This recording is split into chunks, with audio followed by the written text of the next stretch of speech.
Alright, let's talk to her again. Jeez. Yes? Something you need? Let's talk to you. Yes? What's on your mind? Do you miss anything about Orlais? Come on. I miss Val Royeaux. Unlike other cities where the people are the lifeblood and the character, Val Royeaux was her own person, and her people little more than decorations. There was always music in Val Royeaux, streaming from the many windows, quiet refrains and triumphant choruses, and always, floating above that all, the chant, coming from the Grand Cathedral. It was magnificent. Sounds wonderful. Oh, it would take me a day or two to talk about the many splendors of Orlais, her golden fields, her lush meadows. Of course there are good things and bad things about Orlais, like anywhere else. Sometimes I miss it dearly, and sometimes I'm glad I'm rid of it. And you will laugh at this, but I miss the fine things I had in Orlais. What sort of things? Dresses, fine dresses and furs, and shoes, of course. One can't mingle with nobility with bad shoes, you see. Orlais is very fashionable, almost ridiculously so. But the shoes, living with those ridiculous Yeah, tramps she's in love with the shoes. Yeah, I love shoes too. When I left Orlais, the fashion was shoes with delicate tapered heels and embellishments in the front. A ribbon, perhaps, or embroidery. In soft colors, of course. It was spring. Sounds lovely. I had my eye on a pair my shoemaker was working on. It was covered in pale blue silk, with amber beads on the toe. The shoes made in Orlais were exquisite. Not at all like these clunky, fur-lined leather boots you have in Ferelden. Ugh, just look at them. You don't need shoes to make you beautiful. Thank you. It's kind of you to say so, even wearing these mud-covered horrors. They're sturdy shoes, but sometimes a girl just wants to have pretty feet. Oh, I could talk about shoes all day, but we have things to do, don't we? Anything else? I'm getting sick of talking to Liliana. I admit she's hot, but I'm sick of talking to her. She talks too much. Yes? What's on your mind? I heard that Orlais minstrels are Where all did you hear spies. this? Who cares? Is it true or not? Not I'm all sick of minstrels talking are to you. spies. Most are just singers and storytellers. But some of them are what we call bards. And are bard spies? Bards are minstrels and more. Spies, as you say. Some say there is a bard order, but I don't think this is true. Many bards work alone or in small groups, doing the bidding of a patron who pays for their services. If there is an organization behind it all, no one knows who they are. Patron? What sort of patron? Nobles, mostly. In Orlais, there is much rivalry amongst the highborn. They fight over land, influence, and the favor of the Empress. But they cannot do this openly because it is impolite, and in public, they wear smiling faces and pretend to be civil. In secret, they plot and scheme to destroy each other. It is a game completely meaningless to anyone but its players. You were a bard, weren't you? I have revealed too much, it seems. But it doesn't matter what I used to be. It is the past. But why were you living cloistered sister in rural Ferelden?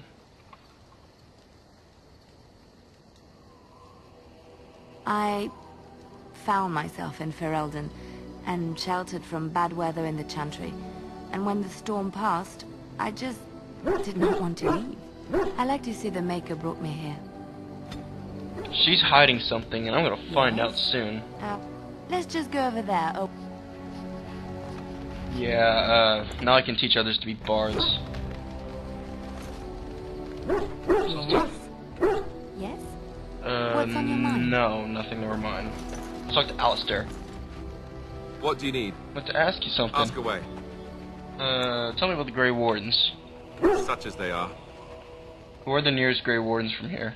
That's a good question. There's plenty in Orlais, but who knows where they might be found. And the nearest Orlesian city is weeks away.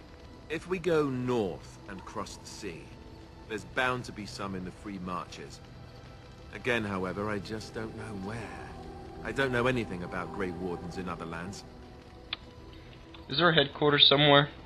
Here in Ferelden, there's our compound in Denerim at the palace, but that's it. Loghain will have control over that and be watching it, no doubt. Beyond that, the only place I know of is Weishaupt's Fortress. That's the headquarters of all Grey Wardens in the Anderfelds, 1,000 miles from here. But I've no idea how to even contact them. So unless we try to get back to the compound in Denerim, I suppose the answer is no. There's nowhere for us to go. So what happens now that there's just the two of us? I imagine that eventually the Grey Wardens outside of Ferelden will wonder what's happened. Why there's no contact from Duncan or someone. They'll send someone eventually. Though who knows what Loghain's people in Denerim will tell them. Maybe they won't send anyone. We could try to contact them. But that would mean leaving Ferelden, and even if we did, they couldn't come back with us in time to stop the Blight.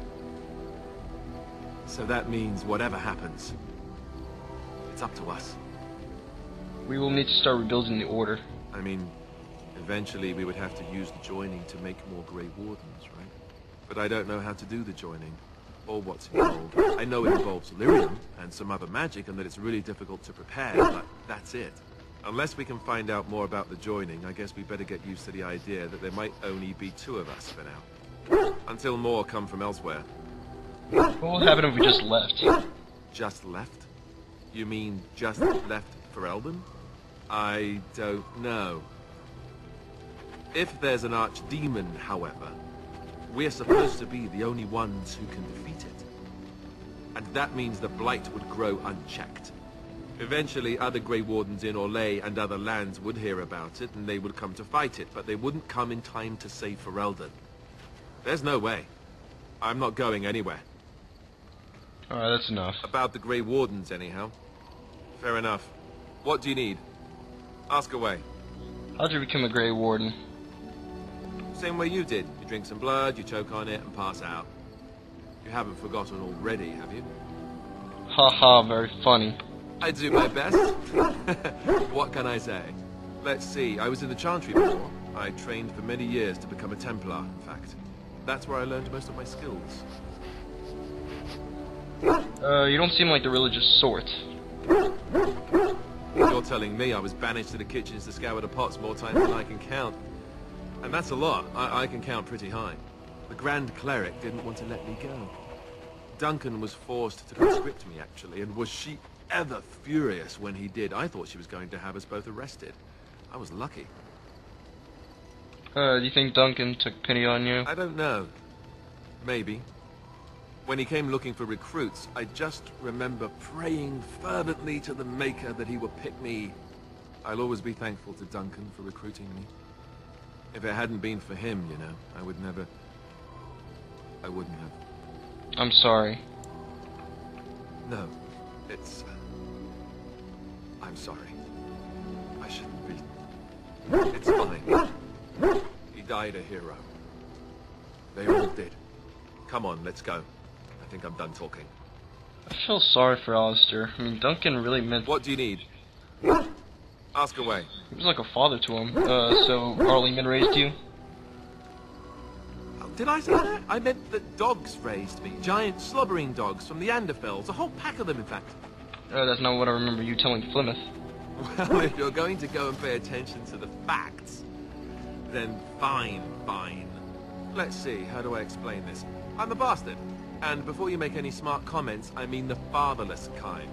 My mother was a serving girl in Redcliffe Castle who died when I was very young.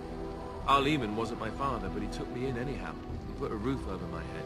He was good to me, and he didn't have to be.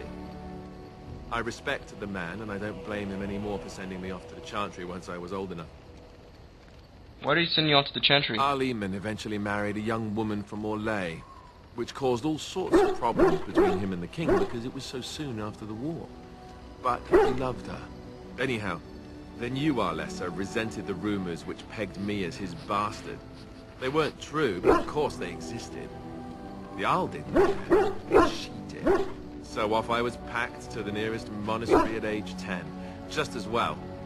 The Arlessa made sure the castle wasn't a home to me by that point. She despised me.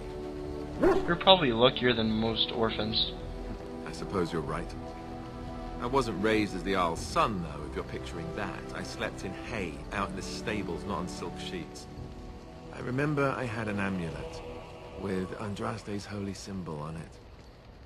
The only thing I had of my mother's. I was so furious at being sent away, I tore it off and threw it at the wall and it shattered. Stupid, stupid thing to do. The Jarl came by the monastery a few times to see how I was, but I was stubborn. I hated it there, and blamed him for everything. And eventually, he just stopped coming. And you think he'll help us? I think so, yes. This news we've heard about him being sick disturbs me, though. I wonder if we won't discover that Loghain has come to the same conclusion as we have. Anyway, that's really all there is to the story.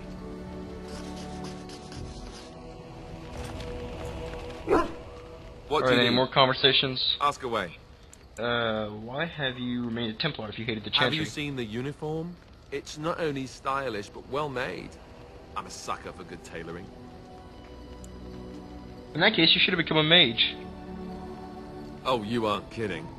I think the Templar uniforms are as colorful as they are just so the Templars didn't feel dull in comparison.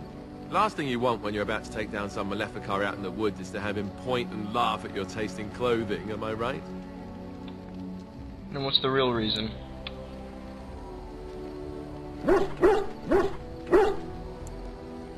You don't really want to know about my being a Templar, do you?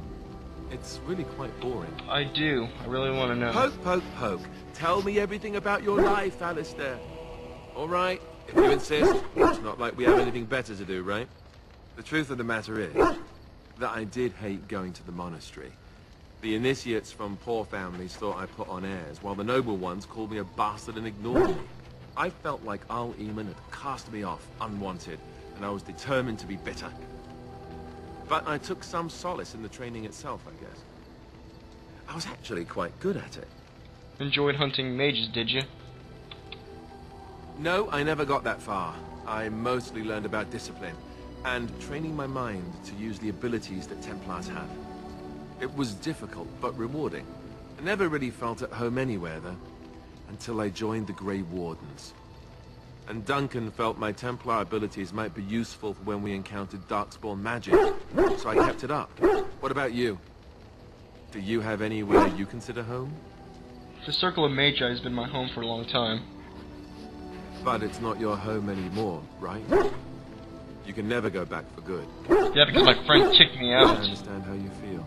We won't always be traveling like this, you know. Once the war is over, once the Blight is...